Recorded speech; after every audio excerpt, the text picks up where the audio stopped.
So the last little video of this little plastering rendering tutorial, and of course it's over painted block and old block, but I'm going to show you on this video exactly how I got this wall so lovely and finished, nice and smooth. As you can see, I'll go through every step of the way.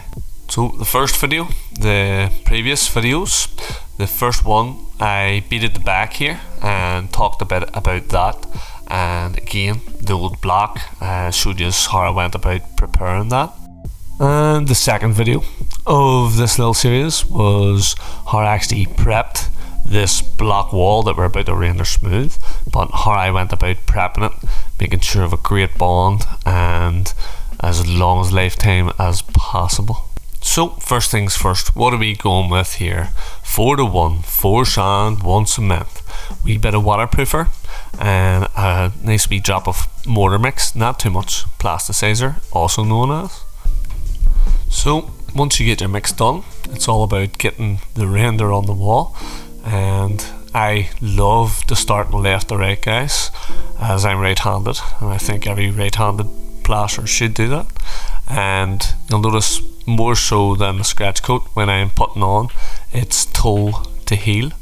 But again, this is a lovely mix, easy to spread, easy to work with, and yep, no lime in it, guys. We have plasticizer, and that works as a nice body to the mix, which what it actually does is puts tiny little bubbles in the mix, believe it or not, and that lubricates the sand and cement, so when you're pushing it on your trowel, as you see here, it just goes on lovely, minimum effort. And that's what it does in a nutshell, just makes life that bit easier. But be careful not to put too much in, especially in the winter, as it will slow down your setting times, so you have to be a wee bit sensible when you're putting it into the mix. And a wee dollop of waterproofer as well, not loads, just enough to help keep this building that little bit watertight. Again, just a single block gauge here, it's not double cavity or anything, it's just the one block, so keeping damp out is on my list of things to do here, although the owner says there's never been any damp. Even the old roof, he says, never leaked, so it's very good we build really. So all this render is going to do is make the place look a lot tidier looking, a lot cleaner, a lot more finished, and again, if he wants to paint it, it'll brighten up the area even more so. And believe it or not, the coat that I've given this will prolong the life of this wall tenfold, no doubt in my mind. If you coat something, old block walls, you're giving it more life, you're giving it more protection from the elements, obviously. But back to the actual rendering here, we've got it all on, so that's your main focus, get it all on, and then your next job is going to be to straighten it all up. And I'm using a Refina serrated feather edge here, and this would, in my opinion, would be one of the best feather edges for anybody new to plastering. Although one thing that it might not be so good for you is that it will set your renders off that wee bit quicker, because it leaves it very open, a lot more open than a normal feather edge.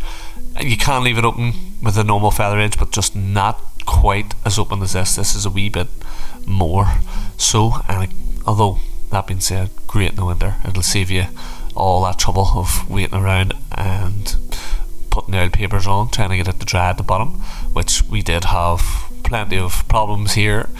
That being said, it is winter, the bottom's wet, the water does tend to want to run towards the bottom of this building when it rains, and previous this day we've had plenty of rain.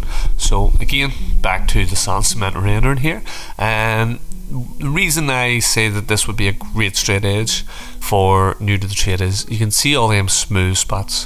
What are they? What's all them smooth spots? They're misses, guys. That's when I strike my straight edge across and pull it along. That's where I've missed, so that means we need to apply a wee bit more mortar and get them filled out. And then what we can do again is pull the straight edge across and take them all off. So wee tip for you, when you are putting it on, try and you don't have to do this on one big coat. You can build it up gradually. I prefer to build up gradually than put a straight edge up and go, oh, it's a wee bit heavy in the middle, and try and build that all out in one go. Because what I find is if you build it out gradually, it dries that bit easier, and then you can take it off and take it off until you get the wall nice and straight and you're happy of the straightness level of the wall. And yes, we do have a bigger straight edge as well, but this one, you know, this one's fine. You don't need, it's not a massive wall, don't need a big 8-foot level going across it. Do get the odd comment saying that wall's not going to be level, but technically it should be level when there's a bead on the right, and I'm working off that. And again, you know, the wall was probably never built level, as for instance the door itself, we just cut beside the door, but the door was in and out, whereas the bottom was in and the top was out. So something's not level on that side. No matter what you do, you're never going to make that look 100%. All you can do is keep it straight looking, and that's the main game. Keep things looking right and straight.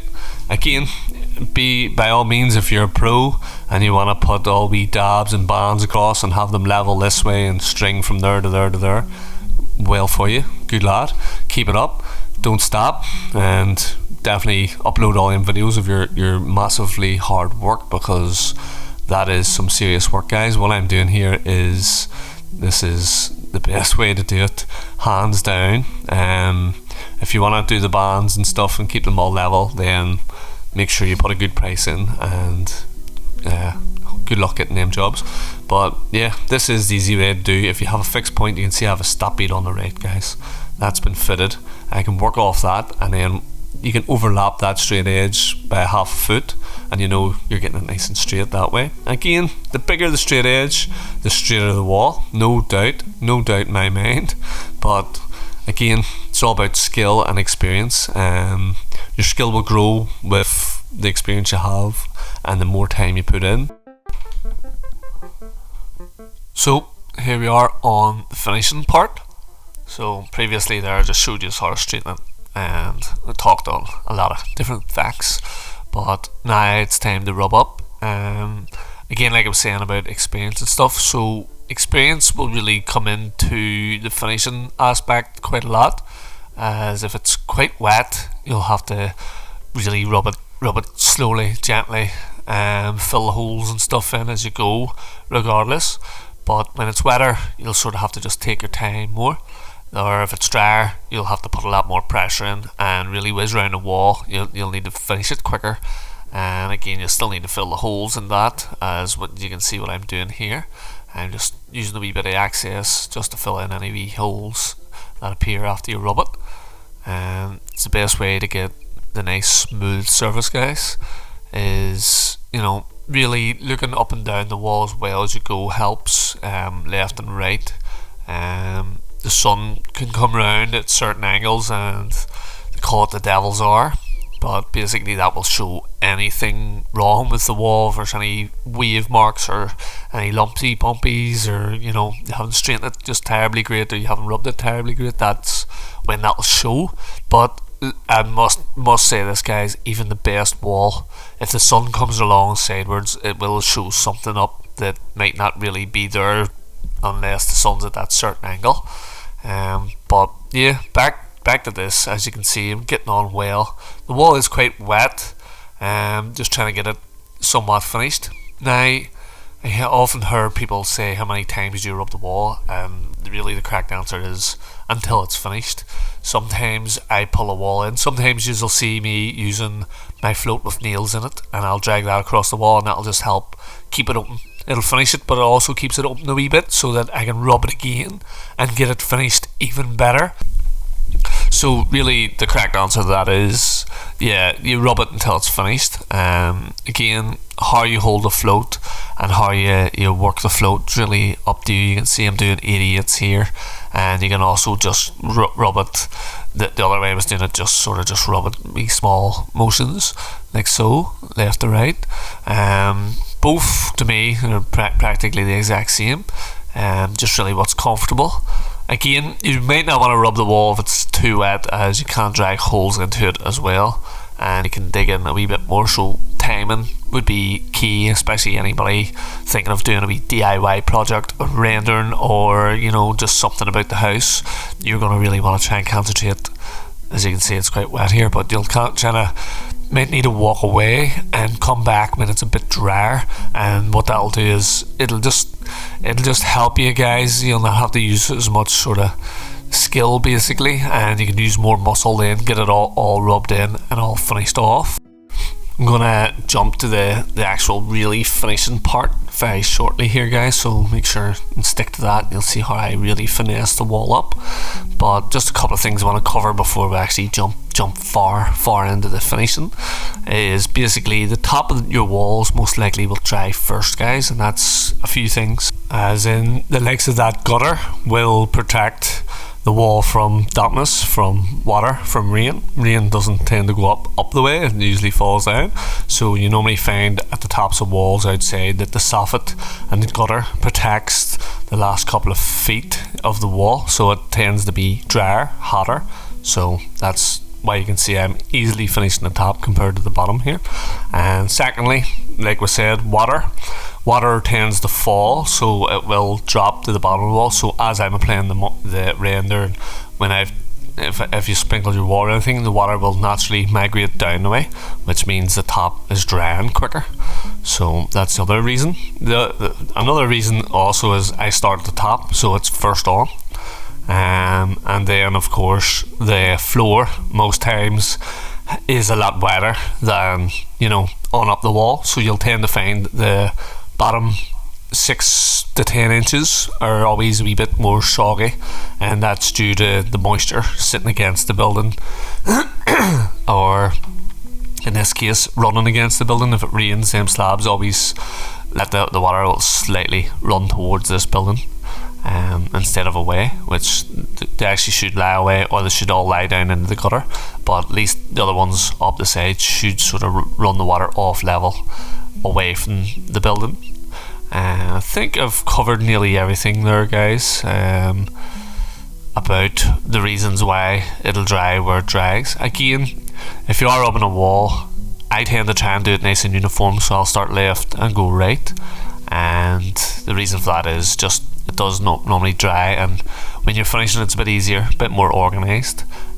This middle here, for instance, is a bit wetter. You can see that I've left that, but left and right of that are actually okay, and the reason for that is there's actually a tiny wee drip in the gutter, and I think it's been dripping down and blowing against the wall on this area, so that's a wee bit more damp, but again still going to be able to get it pulled in.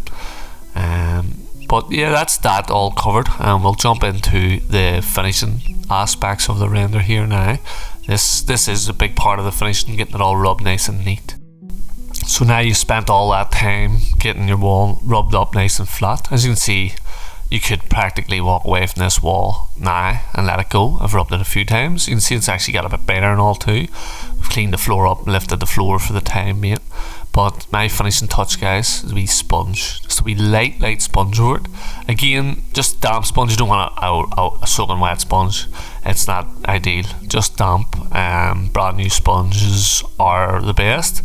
Refine also do some really nice sponge floats that I do tend to use as well, but the car body sponge, it just tends to be the lightest. I find that it's pretty nice for a wall like this where it might just be still a bit soft. But again, you can see that I'm just sponging up the top here, and then I'll bring the bottom with me along, and just making sure I get into all the wee areas. The sponge just really closes it in a wee bit more. I know some people don't really agree with sponging it, they prefer to just leave it rubbed up. I personally think that the sponge just polishes off any wee sort of tool marks, as in the float. Sometimes I've seen a few walls the guys never sponged, and I can see everywhere they've rubbed, every direction they've rubbed. So I think this just helps clean that off. That just leaves it a bit more professional looking. Again, that's personal taste. Some people might like the other way. That's fine too. But hopefully, if you're following this demonstration, this is what you want to know, and this is how I get it all nice and tidy, guys.